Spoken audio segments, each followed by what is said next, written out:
What's going on, everybody? Welcome back. Today we are going to be talking about the Heroes for Hire 2.0 and the ISOs and T4s that you should be focusing on for this team. With the introduction of Shang-Chi to the team, this team has become, the premier war defense team once again. All the counters have been thrown out the window except for Infinity Watch.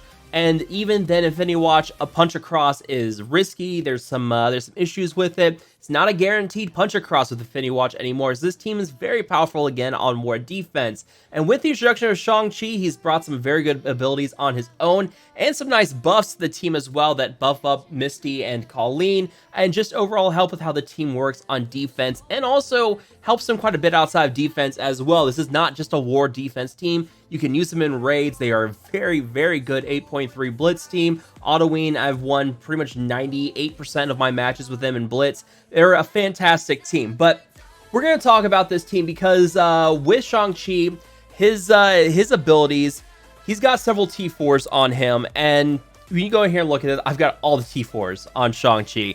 And that's just because all of them are just very, very good. But with the normal, what's the status quo on your characters and your teams? Usually, the best T4s are going to be in their passives. And again, this is one that's very good with Shang-Chi and Heroes for Hire.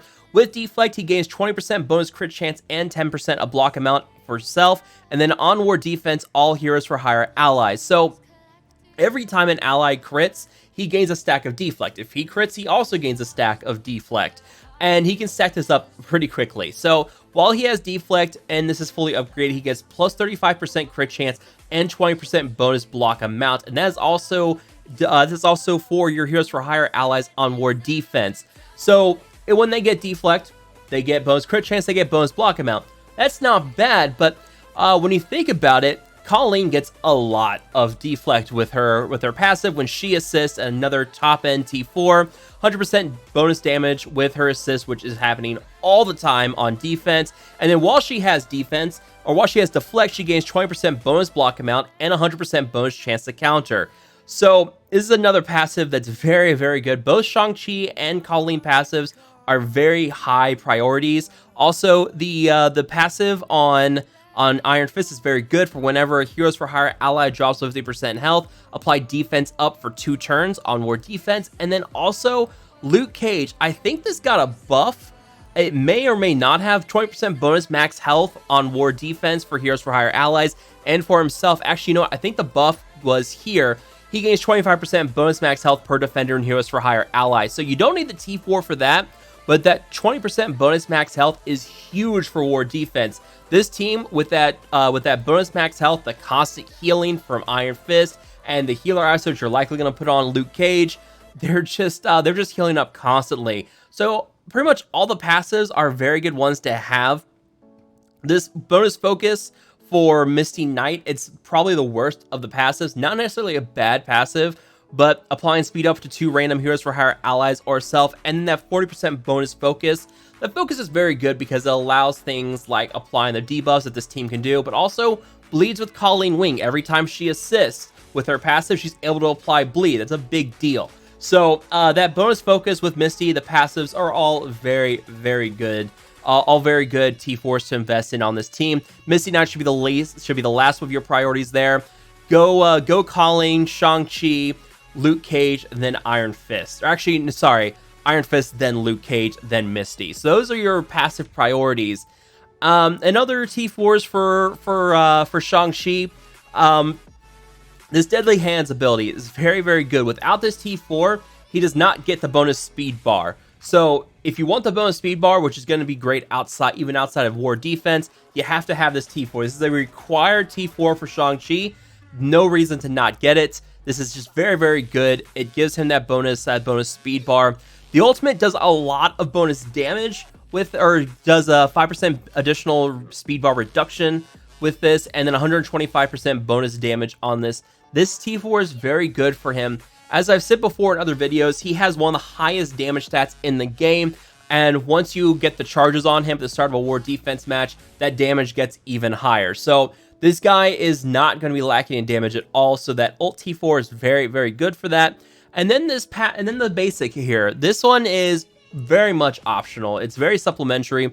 Don't need it at all. 25% bonus crit chance if the primary target has any positive effects, which 9 times out of 10, the primary target will have positive effects. So you do get bonus crit chance there, which does kind of feed back into everything with his passive, where he's gaining that deflect, which then means more crit chance and more block amount. But also one thing to mention as well is that his ultimate does apply speed to all heroes for higher allies for 2 turns, and then this cannot be countered, blocked, or dodged. So this is why you're going to want to run a high crit chance on him, and it's why I've got Raider on him. With just Raider on him, he's sitting at 40% crit chance right now. Once the fight starts up, you're going to get deflect on him from Luke Cage. So it's one of those things where he's going to be constantly running 70-80% crit chance. He's going to be critting a lot. So Raider is the best way to go on him. It helps him stack up that crit chance and crit damage. Also allows him to constantly apply vulnerable. But then that has changed things around with these other characters with their ISOs as well. We'll talk about that here momentarily. For Luke Cage, this T4 on his taunt, this is a very supplementary one. You don't really need to worry about it. Unbreakable, this one is all right. I say okay, but it's one that you can very much skip on. It goes from 1 to 2 ability energy for random allies to 1 to 3 ability energy for random allies. So it's okay. The thing is that he goes first turn with Heroes for Hire on defense, and he uses this ult right away. And because of Misty on the team, well, now they all have full ability energy. Anyways, this is kind of wasted. Now, where this could be more powerful is if you start losing Heroes for Hire allies, and let's say you lose Misty Knight, well, then you're not going to get the fully charged ability energy on everybody, and this is where that ultimate could come into play. But at that point, it's a cleanup team. It's very easy to pick off. So I'm not a big fan of that one. I'm not a big fan of his basic either. It's just 40% bonus damage with his basic. He doesn't have high damage. He's here to be a tank. So you need that. You need that passive, and that the taunt here, very supplementary. It's just clearing all negative effects instead of clearing 2 negative effects. That one's very nice to have, but again, you can totally skip on that. With Colleen, we already said her passive, very much needed. The ultimate, that is heal block for 2 turns and 50% bonus piercing. The fearsome strikes, her special applies 4 bleed instead of 3, and 70% bonus damage there with that one. But this basic, I like the basic. I think this is one of the better T4s to have on Colleen, because she's constantly countering. She's always getting deflect because of her passive. While she has deflect with that T4, she has a 100% chance to counter. This basic, improving the T4 basic here, means that you also increase the counter damage that she does as well. So that is very, very helpful.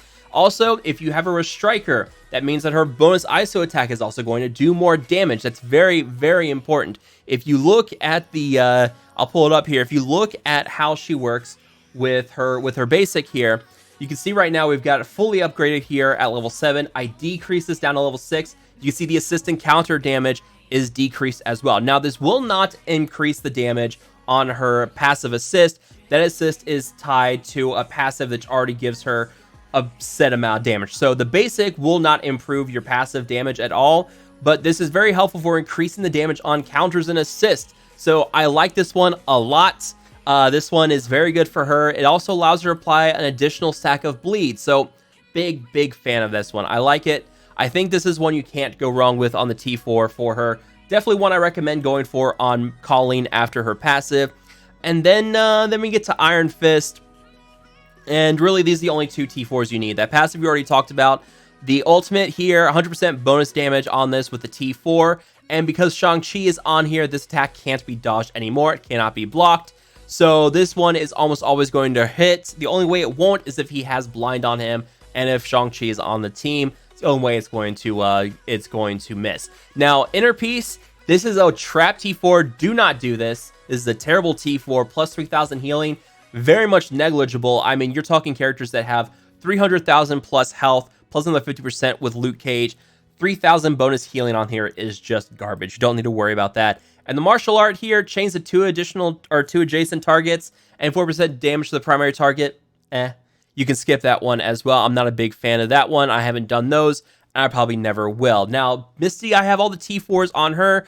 Armed response on the ultimate, 120% bonus damage on the primary target. That's very good. The stopping power special. This one is very much supplementary. You don't really need it. And this basic here, I actually like it because it always applies defense down and applies offense up to random Colleen Wing ally. I like this one after her passive. I think that's the best one to go for after her passive. And if you look at her with her mechanics here, without the level 7, the T4 upgrade on it, the assist counter info also shows that it's nerfed quite a bit. 80% chance to apply defense down going up to level 7 with the T4 guarantees that chance to apply defense down. Very helpful to have defense down, especially when you have characters like Colleen and Shang-Chi who just do crap loads of damage. It's very important to have that. So I like that passive, or I like the T4 basic. I like that one very much. Now let's talk T4. So we already talked about Shang-Chi and Raider, and most of your T4s or most of your ISOs are really not going to change with this team. I mean, Raider on Shang-Chi, Striker and Colleen is still very good. Healer on Iron Fist and Luke Cage, both pretty much the easiest ones to go for. Iron Fist is constantly healing. Luke Cage has massive health pools, so healing ISO on him. With 6 red stars on him, he's going up almost, it's something ridiculous. He's pushing 1,000,000 health for me at 6 red here, tier 15.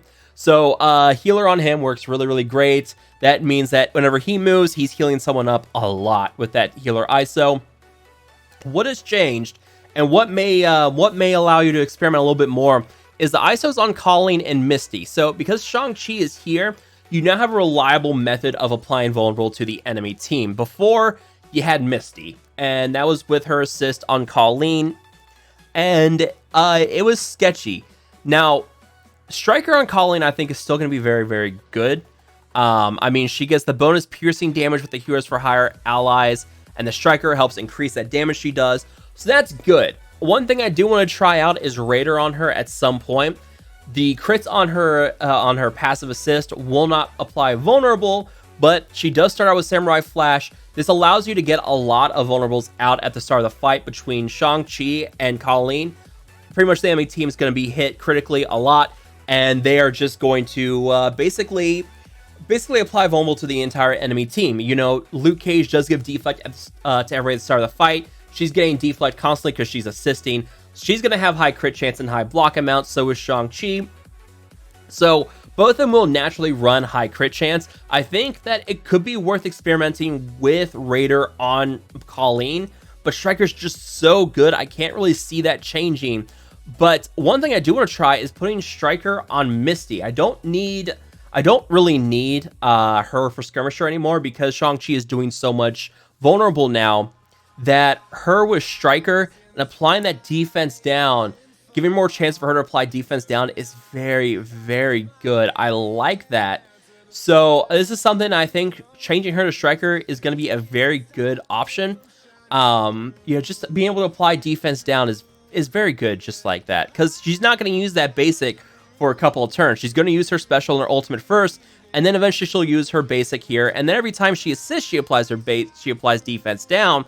But I just like the ability to apply defense down a little more reliably to the enemy team. So we'll see how that all works out. But let me know down below, what do you guys think about these T4s and these ISOs? Has Shang-Chi changed anything up for you guys with the T4s and ISOs on the team? Let me know down below. But as always, make sure to hit that like button, share, and subscribe. I will see you guys next time.